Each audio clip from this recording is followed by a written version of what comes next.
Hi, in this video we're going to look at generating a CSRF proof of concept with Burp Suite. Cross-site request forgery, or CSRF attacks, force a victim user to perform unintended actions on a website. If a website is vulnerable to CSRF, an attacker can bypass the same origin policy, which usually prevents websites from interfering with each other, meaning the attacker can create a web page that causes the victim user's browser to submit a request directly to the vulnerable website. You can use Burp Suite Professional to automatically generate HTML for a proof of concept CSRF attack. This is quicker and easier than manually creating the HTML, which can be cumbersome when the request contains a larger number of parameters. You can follow along using the lab CSRF Vulnerability with No Defenses in our Web Security Academy. Once the lab has launched, log in with the user credentials from the lab solution and identify a request you think may be vulnerable to CSRF. You can use Burp Scanner to identify requests that are potentially vulnerable. In this case, we're going to use the My Account Change Email request.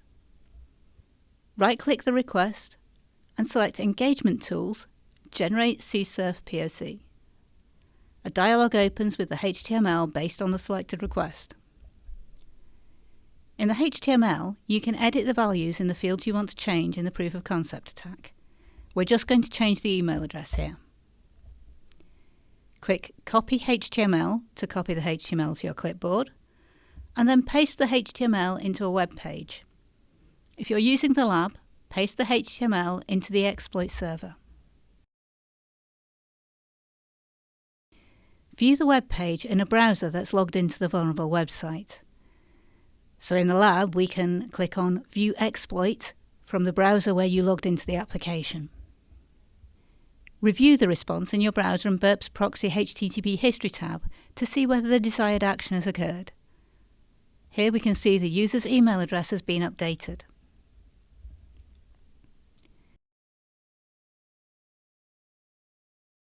To verify the vulnerability, log into the application with a different account. Repeat the attack with the same HTML. A successful attack confirms that the application is vulnerable to CSRF. If you're using the lab, we're just going to update the email address and click on Deliver to Victim.